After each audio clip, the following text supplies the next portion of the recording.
E3, the biggest video game convention in the world, happened last week, and we got a bunch of interesting stuff, some trailers, some announcements, honestly, a few of them are pretty exciting. So let's get into it. Welcome to the newest episode of SDW. Super Dario World!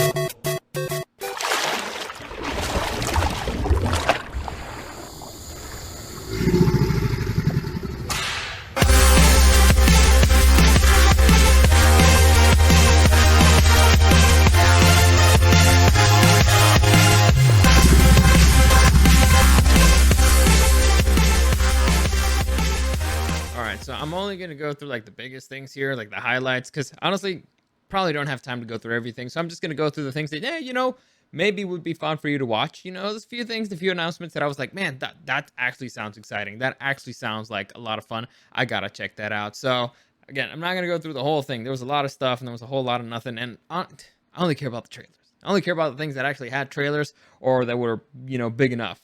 Or actually, you know what? Now I think about it, I think I'm only going to mention stuff that has trailers because it's stuff that you can actually watch for yourself.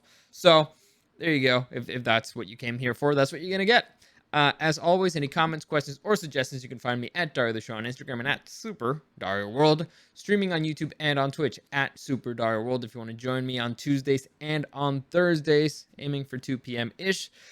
This weekend, if you want to listen to me live on the radio, if you're out on the road and you want to listen to me, Saturday and Sunday from midnight to 6 a.m. I will be on the air. I will be your DJ that's accompanying you on the road if you want to join me there. So let's get into this whole thing. Like I said, E3 2021. Again, a virtual event. Not as exciting, not as fun, and from what I hear, a lot of preaching as it came out. But honestly, who gives a fuck about that? I only care about the games. So let's get into the games, the biggest highlights from this year's event, and the trailers that I think, honestly, are worth watching if you want to check it out, or the games that actually seem exciting. Because, honestly, I'm excited. I saw one trailer in particular that's like, okay, now I need the Xbox. Now I need the new Xbox. And speaking of the Xbox, let's begin with the one ridiculous announcement, and that's the Xbox mini fridge. I'm not sure. Honestly, I'm still not sure if this is real, but it was a meme on the internet that the new Xbox Series X looks like a mini fridge, and supposedly Microsoft announced that they're making an Xbox mini fridge. Was honestly hysterical, and to me, more important than actually like having a mini fridge or anything, it's a sign that Microsoft kind of gets it, or at least they're trying to get it. They're what the community wants, and right now they have a very interesting model that is very sexy. It's very interesting. I don't 100% understand how it works, but I've heard rumors that they want to make a TV with an Xbox already included. So basically, what Microsoft wants to do is wants to take over your living room, right? Which sounds like fun. It sounds like an interesting model, and they want to sell TVs that already have an Xbox integrated to it. They want to expand their Game Pass, and Game Pass, basically, imagine it's like Netflix but for video games, and they have a bunch of exclusive production studios already, and they have a bunch of really great games. So for the price of three paying full price for 3 new video games, you get a gigantic library of games that you can play throughout the year. And so it's a sexy business model. I just don't really understand how it works. I don't understand how for like $180 a year, which is like what, $15 a month, they can sustain this business model. I don't understand it. Maybe their intention is to, I don't know, kick everybody else off the market. I don't know. Honestly, I don't understand how it works, but it's really good for customers. It's really good for consumers. So the Xbox is getting sexier and sexier by the minute, and it's because they have an interesting business plan, and honestly, I think it's going to work for them. It's just too good of a deal to pass up. I don't understand how. Well, Sony has to do something to compete immediately, ASAP. Nintendo will be fine because Nintendo's already been its own thing, but Sony needs to do something ASAP. Anyway, moving on, we have an announcement from, I believe it's Ubisoft, that the Rocksmith Plus interactive music learning. This one is basically, if you're interested in music, it's going to be a program that a game that you subscribe to and you learn how to play guitar and stuff like that. That seems like fun, an interactive way to learn how to play an instrument. I remember a lot of people that were hoping that with Guitar Hero they could learn how to play the guitar. It turns out that you can't really learn how to play the guitar with Guitar Hero, but it teaches you just dexterity with your fingers, so which is a good thing. But I don't know. It seems interesting to me. I thought that maybe you guys want to check it out. Next, we have Jurassic World 2 Evolution. Now, this one is there solely for me because I played the first one and I enjoyed it because it's basically Zoo Tycoon but with dinosaurs. And now, supposedly, this one looks to be pretty much the same thing but better. So it's going to be like a really good Zoo Tycoon but with dinosaurs. So I'm excited for that. It's one of those silly little things that I look forward to. Maybe not a lot, but I mean, if they're made a sequel, that means that people are looking forward to it. So maybe that's gonna have a tie-in with the new movie. Who knows? I'm excited. Next, we have an announcement from Nintendo, and that's Metroid Dread, which is supposed to be Metroid Prime 5, but I think they're skipping 4. I think they just completely skipped 4 in the series. It looks interesting. I'm probably not gonna get it because it's a 2D platformer, and to me, after I played the GameCube Metroid Prime, where you do the first-person shooter thing, I did not want to go back. After that, honestly, after playing the first-person shooter game, I did not want to go back to the 2D platformer. I was done. So Nintendo, please do the first-person shooter Metroid Prime. That was fantastic. It's one of my favorite games of all time. So please get on it. Please, it's a fantastic game. Anyway, moving on. They also gave us a release date for that, but it's the end of the year. Let me see if I can find it. It's probably written down here somewhere. I always forget. It's dates are kind of important, and I'm terrible with dates and with names. So it's like I got the picture. I'll remember the name of the game. Nope, I should have probably written it down. Anyway, I think it comes out like February or something, no, like November or something. You know what? I'll just type it down. Metroid Dread release date. I'm probably gonna have to do this for every single game because October 8th. All right, so October 8th, 2021, it comes out. So it's coming out pretty soon. Next, we've got Stranger in Paradise, Final Fantasy Origins. So this game seems kind of interesting. Now, I'm skeptical about it because this is, for those of you who've ever played Final Fantasy, it doesn't look like Final Fantasy. This is the way it's described. It's the Souls version or the Square Enix, which is the creators of Final Fantasy. They're trying to make their own Souls game, which it's a Dark Souls game or Demon Souls game, basically a really hard RPG, third-person RPG. I guess that's the best way to explain it. To me, it looked a lot like Devil May Cry, except maybe not so much hack and slash. So maybe if, like, let's say if Devil May Cry and Dark Souls had a baby. Now, the Dark Souls franchise is famous for being difficult, but it's not just because it's difficult that makes it special. There's certain levels of complications to it. So far I haven't really seen any franchise that manages to replicate that. This is Square Enix, and it's their baby Final Fantasy. They're putting their name on it. I'm guessing they're not going to do something terrible with it, but we'll see. We'll see how it goes. I'll keep you posted on that one. Next, we got the first look at Avatar: Frontiers of Pandora. Basically, do you guys remember the movie Avatar? You know, the big blue guys that are in space in the planet Pandora. Basically, it's a video game about that. It's not exactly clear what type of game it's going to be.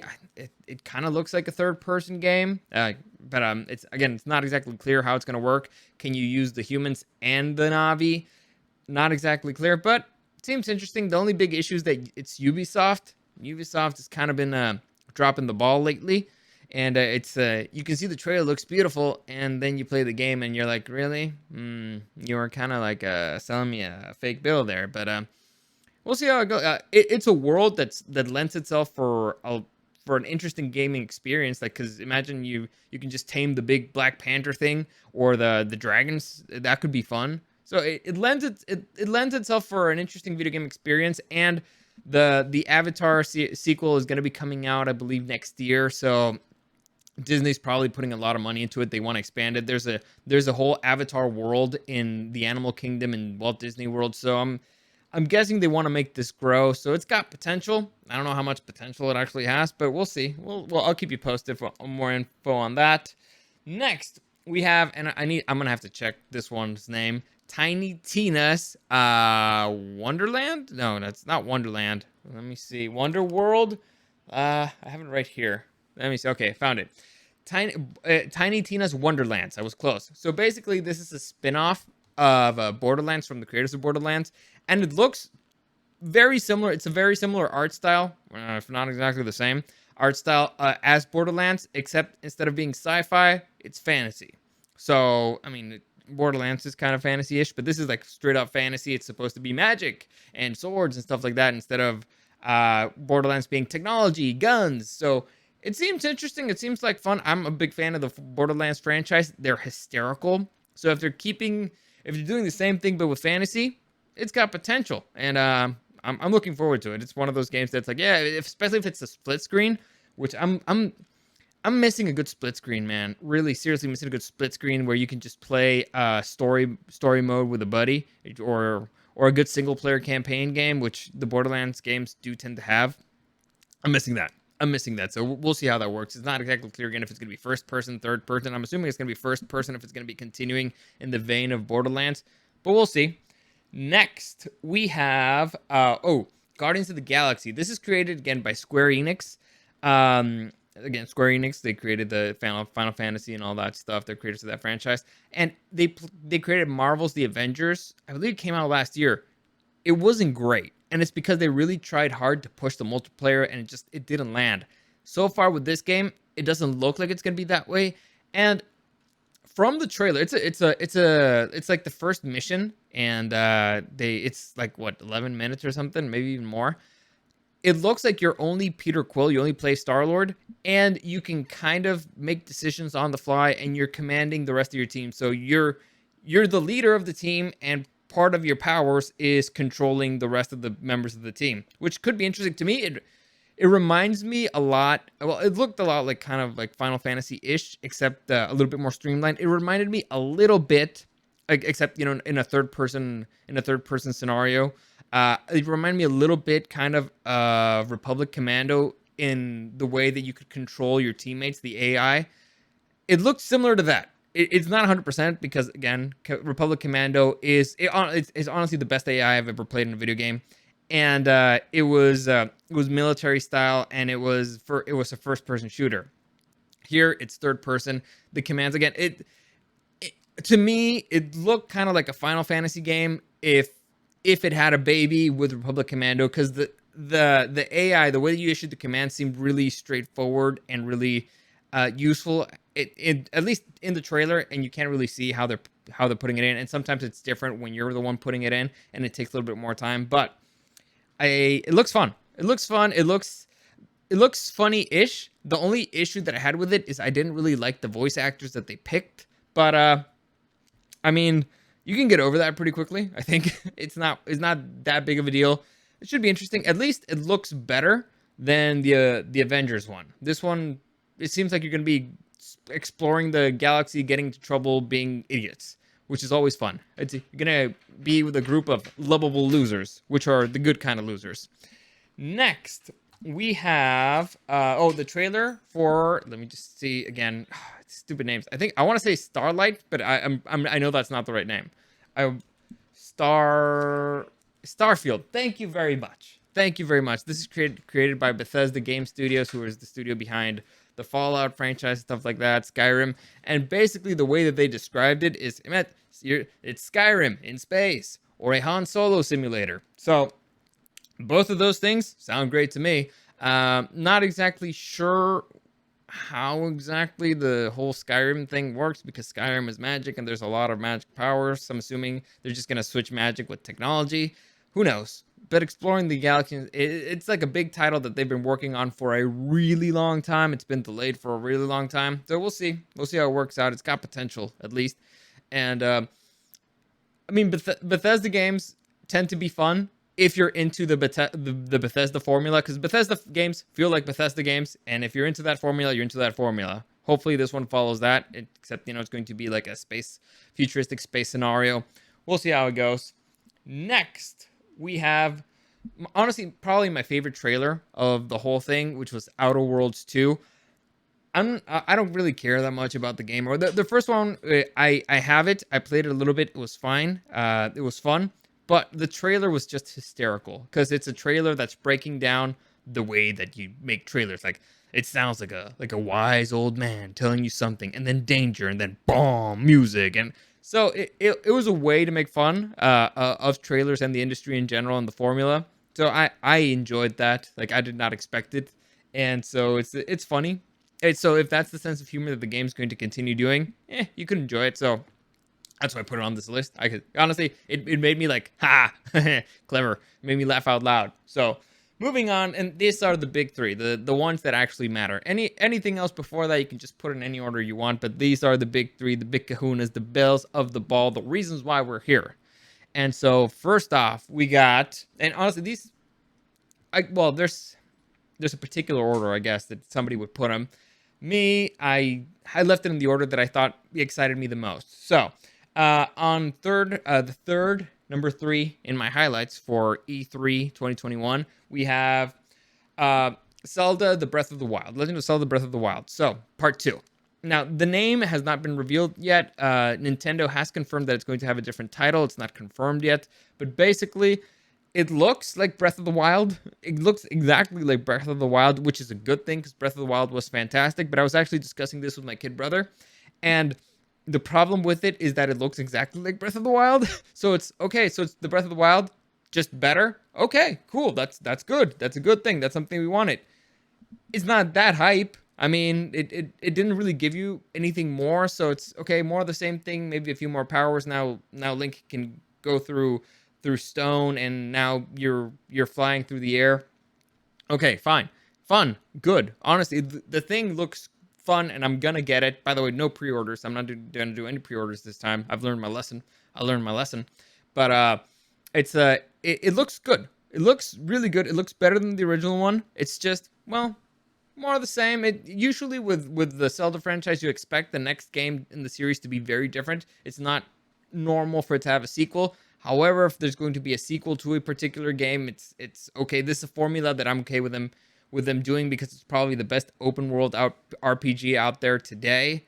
So we'll see how it goes. Honestly, it's if it's exactly the same as the first Breath of the Wild, it's gonna be fantastic. If it's even better, like I don't know how they can raise the bar that high. I just don't know how they can do it. And maybe even Nintendo can do it. We'll see.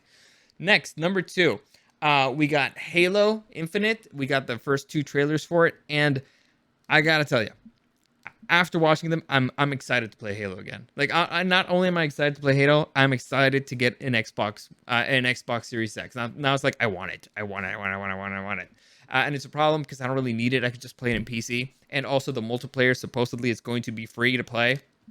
Again, I don't know how Microsoft is making any money, but I want it. I want it. Like for the first time, I actually want to get it. For a really long time, it's like I could not get an Xbox Series X. It sucks, but I'll get over it. It's not that big of a deal. Now it's like I want it just for Halo because it looks really good. And again, I was talking with my kid brother Eric, and he says that the internet is upset that they're not upset at how the game looks. They're like, man, I want to make fun of Halo, but I can't. It looks really good. And it does. And it looks like they're kind of getting maybe their shit together story-wise, but either way. I talked about this a few months ago, and 343 Industries has a plan for the Halo. Microsoft knows that this is their biggest title here. It's a console-worthy title. Like the only reason why I ever bought an Xbox is because of Halo. And so they know this is their baby. And their plan now is they want to bring all the Halo multiplayer into one space. So supposedly this is going to be the last Halo to come out. That's why it's called Infinite. And they're just going to keep updating that. And so that way they can keep the multiplayer and the community in one space only. So I'm not exactly sure how that's going to work for the future. It's a very ambitious plan, but it's their biggest franchise. So if they're going to do it with somebody, this is the one to do it. And I know there was also a trailer out there for Battlefield 2040 something. To me, this one looks way better. Like if you're going to do a futuristic fighter game, Halo kicked its ass by a lot. So there you go. That's why I didn't really mention the Battlefield in this list. So there you go. In case of anybody was wondering. And finally, the biggest one, the one with the most hype, the one that people are most excited about, and the one that Eric kept annoying me about. Elden Ring. So Elden Ring is the video game created by the newest video game created from Studios, who are the creators of the Dark Souls franchise that I talked about a little bit earlier. And they made this video game in collaboration with writer George R. R. Martin. George R. R. Martin, for those of you who don't know, he is the writer and creator of Game of Thrones, the Song of Ice and Fire franchise. So he's a talented writer. He's just slow as fuck. And so this is a game that's in collaboration with him. We hadn't heard anything about this game for years since the teaser came out, and everyone's like, "Oh, that looks exciting." We haven't heard anything for a while. So this is actually the first look that we got, and the trailer shows you actual gameplay. So the way that it looks on the trailer, it's the way that's going to look in the game, which is honestly that's how every single game should be sold, like actual gameplay. Like I usually don't judge video games until I see gameplay. The gameplay looks really good. It's funny because it looks like a Dark Souls game. So everybody's excited. It's one of those things that it's like, man, it looks exactly how we hoped it would look like, with creatures straight out of your fucking nightmares. And we don't know exactly what the story's gonna be yet, because but I'm excited to see that, because we'll get to see the George R. Martin fingerprint there. This might be the first kind of Dark Souls type of game that I actually play, just because of the story. I tend to not play those because I don't fucking hate myself, and I've never seen anybody play it and have fun. Now, the people who play it love it. Like my kid brother, like I said, my kid brother loves that franchise, loves the Dark Souls franchise, and whenever I see him play it, he's mad. He's not having a good time, and I'm like, why do you play a game that you're not having a good time when you play the game? The game's meant to relax you, but Dark Souls 2. what? He's talking. He says that. Okay, he says just Dark Souls 2. I saw you not have fun with the entire fucking franchise. So I never seen him have fun. I've never seen him have fun. He afterwards he's like, that game was great. I loved it. But while he's playing it, I'll do it verbatim. Verbatim. This is what he was doing. He was getting his ass kicked, right? And he's like, that's real fucking cute game. Real fucking cute. Real fucking cute game. And so he's just getting madder and madder and madder. So I don't know. That's why I've never actually wanted to play them, but this one looks interesting, and I'm a fan of the writer. So if only he would just finish the fucking books instead of writing fucking video games. But if the video game's good enough, maybe it'll work. Maybe it'll be a placebo or something. I don't know. But that's it. That's the thing that's gotten the most hype out of the whole event. Like I said, to me the three big things. Oh, my light went down. Well, I guess that's it. So and that. All right, my own lights is shutting me off. So that's it for today. As always, any comments, questions, or suggestions, you can find me at Dario the Show on Instagram and at Super Dario World. Streaming on YouTube and on Twitch at Super Dario World, Tuesdays and Thursdays at 2 p.m. ish. As always, thank you for listening, and I'll see you again next time.